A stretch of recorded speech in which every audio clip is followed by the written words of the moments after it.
Hi, it's good to be here. My name's Andy and I work for the Pace Trust, which does assemblies like this one, and our lessons and lunchtime clubs, exploring what the Christian faith means.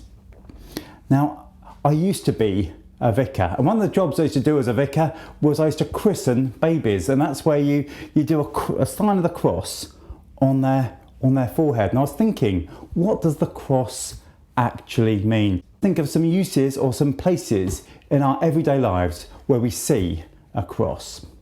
There's lots of them, isn't there? Just a few. When we go to vote, we put a cross in the box against the person we want to be in charge. I suppose with the Christian, we're saying, when we're doing the cross at a christening, we want Jesus to be the person's leader, to say we want Jesus to be in charge. A cross can also mean a sign of love. When you get a Valentine's card, it's often got kisses or crosses in it. So the cross can be a sign of love.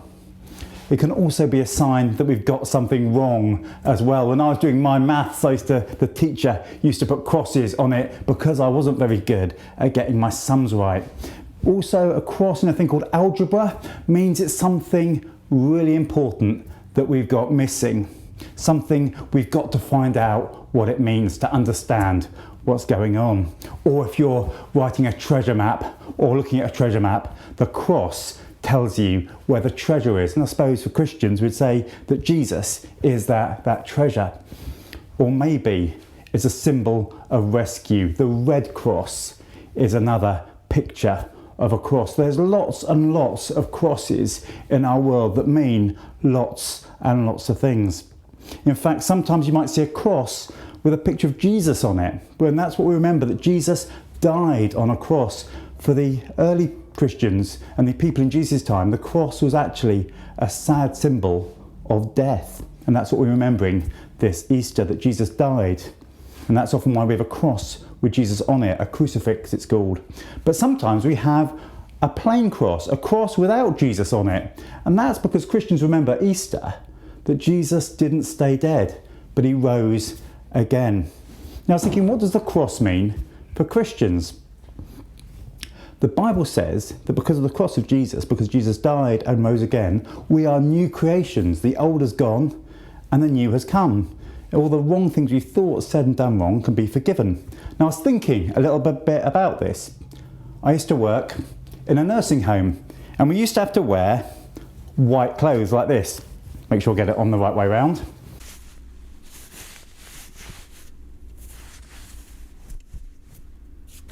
And white's a colour that's deliberately chosen for medical things so that you can see whether it's clean or not. But the problem is, I'm also a little bit clumsy. When I used to get up, first thing I used to do was have a coffee.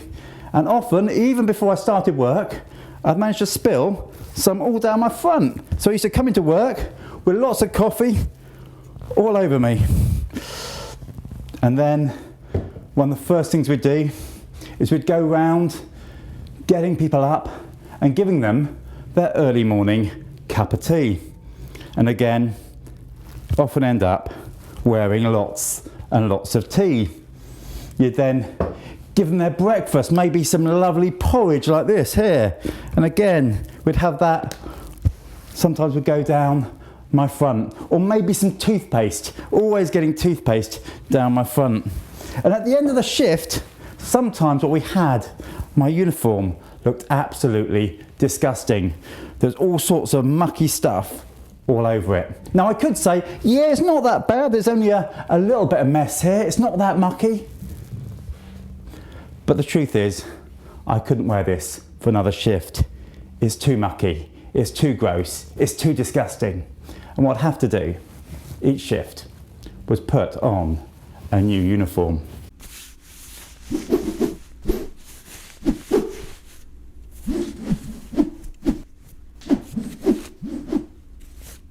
So each shift was a fresh start, a new beginning, a chance to start again. And I was thinking that's a little bit like our lives. We all sometimes say the wrong thing or do the wrong thing. Our lives sometimes get a bit messed up. No one, the Bible says, is perfect. All of us need a new beginning, a fresh start. The Bible calls the wrong things we think we say, we do, and the good things we don't do, sin, that spoil our lives and get in the way of our friendship with God. And the cross, Christians believe, is when Jesus took all the wrong things, died for them, and means that we can have a fresh start. And the Bible tells us that we've all thought wrong things, we've all said wrong things, we've all done wrong things, and there are good things that we ought to have done that we've not done. And that might feel like this, bright and right in the centre of the page and really noticeable.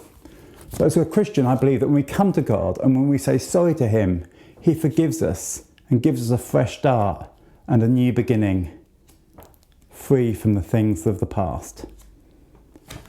Easter, I believe, the cross, I believe, is about a fresh start and a new beginning. Not just a one-off, say, oh, I'm sorry, and we get a new beginning, but a bit like this shirt, new every time we say sorry, every time we start a new shift, begin a new day, God gives us a fresh start. The Bible says that God's mercies are new every morning.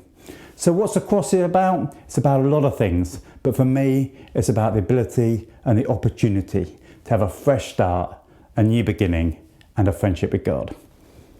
Shall we pray? Dear Lord Jesus, we want to thank you that you died on the cross and that you rose again. Thank you that you love us. And Lord, I pray that as we think a bit more about the cross this Easter, we'll realise all the amazing things it means, especially that we can have a friendship with you and forgiveness from all the wrong things we think, we say, we do, and the good things we don't do, the things that the Bible calls sin and that you came to forgive. Amen.